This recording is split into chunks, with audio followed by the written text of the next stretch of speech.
7월 10일 월요일 새벽 예배를 하나님께 드리겠습니다. 오늘 우리에게 주신 하나님의 말씀 예레미야 2장 29절에서 37절의 말씀입니다.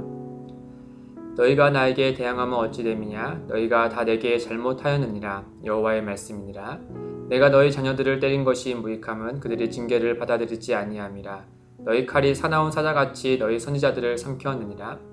너희 세대여 여호와의 말을 들어보라. 내가 이스라엘에게 광야가 되었었느냐? 캄캄한 땅이 되었었느냐? 무슨 이유로 내 백성이 말하기를 우리가 놓였으니 다시 주께로 가지 아니하겠다 하였느냐? 처녀가 어찌 그의 폐물을 입겠느냐? 신부가 어찌 그의 예복을 입겠느냐? 오직 내 백성은 나를 잊었나니 그 날수는 셀 수 없거늘. 내가 어찌 사랑을 얻으려고 내 행위를 아름답게 꾸미느냐? 그러므로 내 행위를 악한 여자들에게까지 가르쳤으며 또 내 옷단에는 죄 없는 가난한 자를 죽인 피가 묻었나니 그들이 담구멍을 뚫었기 때문이 아니라 오직 이 모든 일 때문이니라. 그러나 너는 말하기를 나는 무죄하니 그의 진노가 참으로 내게서 떠났다 하거니와 보라 내 말이 나는 죄를 범하지 아니하였다 하였으므로 내가 너를 심판하리라. 내가 어찌하여 내 길을 바꾸어 부지런히 돌아다니느냐? 내가 아수르로 말미암아 수치를 당한같이 또한 애굽으로 말미암아 수치를 당할 것이라. 내가 두 손으로 내 머리를 싸고 거기서도 나가리니 이는 내가 의지하는 자들을 나 여호와가 버렸으므로 내가 그들로 말미암아 형통하지 못할 것임이라. 아멘. 이 적반하장도 유분수지라는 말을 들어보셨죠? 지나친 적반하장에 대해서 이렇게 표현하는 말입니다. 아시겠지만 이 적반하장이라는 말이 뜻을 다 풀어보면은 이 도둑이 도리어 몽둥이를 든다라는 뜻이잖아요. 즉 잘못한 사람이 도리어 그 잘한 사람을 나무라는 경우를 이제 적반하장이라고 하잖아요. 우리나라 속담으로 표현하면은 이 방귀 낀 놈이 성낸다 이런 표현이 이제 맞는 표현이겠죠. 오늘은 이렇게 적반하장과 같은 표현이 유다 백성들에게 딱 해당되는 것 같습니다. 그들이 참 적반하장격으로 하나님을 대하는 그들의 태도를 볼 수 있거든요. 그게 한 세 가지를 한번 들여다보면서 그들의 그 모습을 통하여 우리가 반면교사 삼아서 우리의 삶에 유익함으로 드러내기를 바랍니다. 첫째는 그들이 어떻게 하나님 앞에 이 적반하장격으로 하나님을 대했는지 보면은 첫째는 참 유다 백성들은 이 배은망덕하게 하나님을 대항하는 태도를 보입니다. 29절에 보이면은 너희가 나에게 대항하면 어찌 됨이냐? 너희가 다 내게 잘못하였느니라. 여호와의 말씀입니다. 이 대항하다라는 말은 이제 다투다, 공격하다, 또 거기 안에는 이제 법정적으로 이제 고소하다라는 뜻이 있습니다. 그러니까 이들이 지금 누구를 고소하고 있냐면 하나님을 고소한다라는 표현을 성경이 기록하고 있는 거죠. 하나님이 무슨 죄를 지었길래 그들이 무슨 근거로 하나님을 고소한다라고 하는 것인지 정말 그 말 그대로 적반하장격이죠. 오히려 하나님 앞에서 죄를 지은 유다 백성들이 그 죄에 대한 값을, 그 죄에 대한 징계로 그들이 고소를 당하고 그 벌을 달게 받아야 되는 것이 마땅함에도 불구하고 그들은 오히려 하나님을 향하여서 대항하는 마음으로 고소하는 마음과 그런 자세를 가졌다라고 하는 것이죠. 하나님은 그들의 죄를 그대로 방치하지 않으셨어요. 우리 30절에 보면은 그 죄에 대해서 분명히 징계하셨습니다. 그러나 더 심각한 것은 그들이 이런 징계를 받았음에도 불구하고 하나님의 이런 징계를 무시했다는 거죠. 이 죄를 뉘우치지 않았습니다. 오히려 더 적반하장격으로 이 하나님의 말씀을 통하여서 회개하라고 외치는 이 선지자들을 사자와 같이 집어삼키는 악을 더 행하는 유다 백성들의 모습이었습니다. 이 하나님은 죄가 무엇인지 알려줄 뿐만 아니라 이 죄를 뉘우칠 수 있도록 그대로 사랑으로 징계하시고 또 선지자들을 보내셨지만 그들은 오히려 그 선지자를 집어삼킬 뿐만 아니라 또 그런 죄를 지적하시고 징계하신 하나님을 오히려 고소하는 이런 악한 일을 그들이 했다라고 하는 것이죠. 두 번째로 그들이 어떤 적반하장격으로 하나님을 대했냐라고 하면은 이 하나님의 그 신실하심을 외면하는 것으로 그와 같은 일을 했습니다. 32절에 보시면 처녀가 어찌 그의 폐물을 입겠느냐? 신부가 어찌 그의 예복을 입겠느냐? 오직 내 백성은 나를 잊었나니 그 날수는 셀 수 없거늘.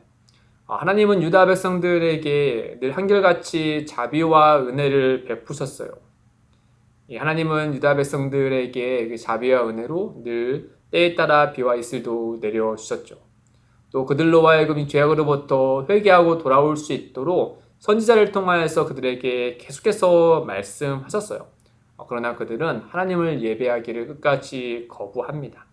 31절에 보시면 우리는 노였으니 다시 주께로 가지 아니하겠다. 그들이 노인 것, 그들이 그 자유할 수 있는 것, 하나님의 은혜로 되었음에도 불구하고 그 은혜를 주신 하나님 앞에 엎드려 예배하지 않는 유다 백성들의 모습을 볼 수 있는 것이죠. 한번 이 말씀대로 한번 상상해 보십시오. 어떻게 처녀가 그의 인생에 걸린 폐물을 잊을 수 있으며 또 신부가 그의 예물을 또 잊을 수 있겠습니까? 도저히 그럴 수 없는 것이죠. 그럼에도 불구하고 어찌된 연문인지 유다 백성들은 그와 같이 잊고 하나님의 어리석음 빠지는 그런 모습을 볼 수 있는 것입니다. 마지막으로 그들의 적반하장은 무엇인가 하면 자신들의 죄가 무죄하다라고 선언한 것에 있습니다. 35절에 보시면 그러나 너는 말하기를 나는 무죄하니 그의 진노가 참으로 내게서 떠났다 하거니와 보라 내 말이 나는 죄를 범하지 아니하였다 하였으므로. 이 말을 하고 있는 유다 백성들에게 무엇이 묻어 있냐면 성경의 표현에 의하면 가난한 자를 죽인 피가 그의 옷들에 묻어 있음에도 불구하고 선지자들을 집어 삼켰음에도 불구하고 하나님께 예배하고 있지 않음에도 불구하고 그 마음이 우상에 쏠려 있음에도 불구하고 그들은 스스로 말하기를 나는 무죄하다라고 이야기하고 있는 것이죠. 어떻게 이런 말을 할 수 있는가?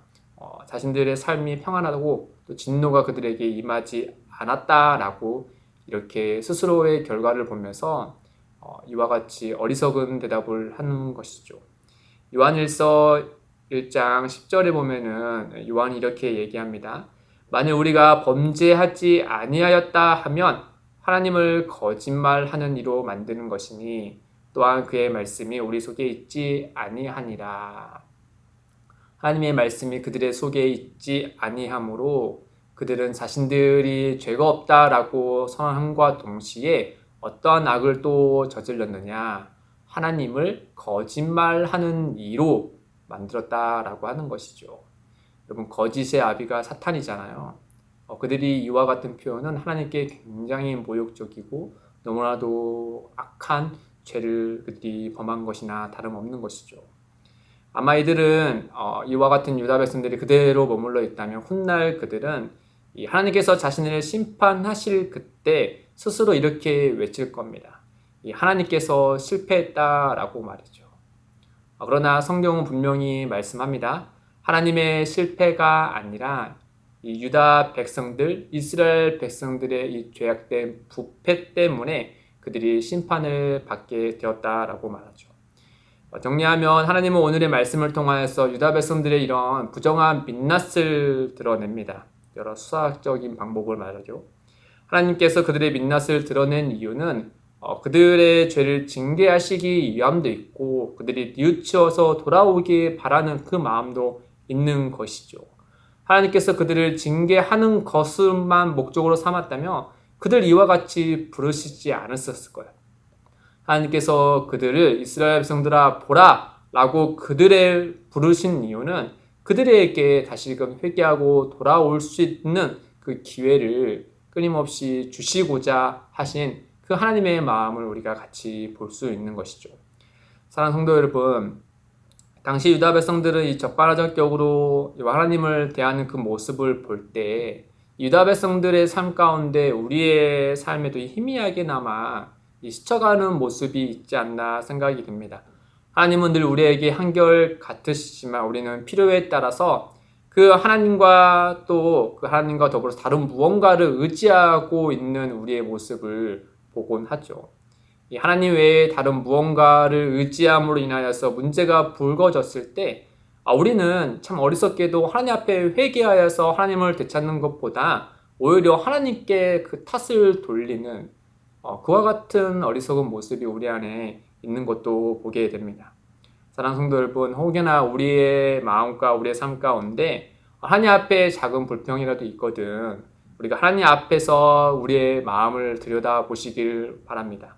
필히 불평이 불거진 원인이 하나님께 있는 것이 아니라 그 말씀 앞에 우리 스스로를 정직하게 들여다보면은 하나님의 그 은혜를 잊은 내게 그 원인이 있음을 발견하게 되는 것이죠. 그것을 발견함으로 말미암아 다시금 하나님과의 올바른 관계 속에서 그분의 뜻을 따르는 오늘 하루가 되시기를 주님의 이름으로 축복드립니다. 함께 기도하겠습니다. 하나님 아버지, 유다 백성들이 하나님께 대하는 태도를 볼 때 우리의 마음에 찔림이 있습니다. 주님, 그 찔림은 하나님께 대항하는 것으로 우리가 표출되지 않게 하시고 하나님 말씀 앞에 우리의 왜곡된 자아가 발견되게 하셔서 하나님 앞에 회개하며 나아갈 수 있도록 주님 인도하여 주옵소서. 우리를 불쌍히 여기셔서 늘 하나님의 그 은혜 아래 더할 수 있도록 주께서 역사하여 주옵소서. 감사하며 예수님의 이름으로 기도드립니다. 아멘. 오늘도 두 가지의 기도 제목을 놓고 기도하겠습니다. 첫째, 하나님 앞에 그릇된 마음과 말과 행동이 있었다면 하나님 앞에 진실하게 회개할 수 있도록 성령께서 인도하여 주옵소서. 둘째, 기쁨이 되는 교회가 온 성도와 지역사회에 크신 하나님의 거룩함을 온전히 드러내는 교회가 되게 하옵소서. 이를 위해 함께 기도하며 나아가겠습니다.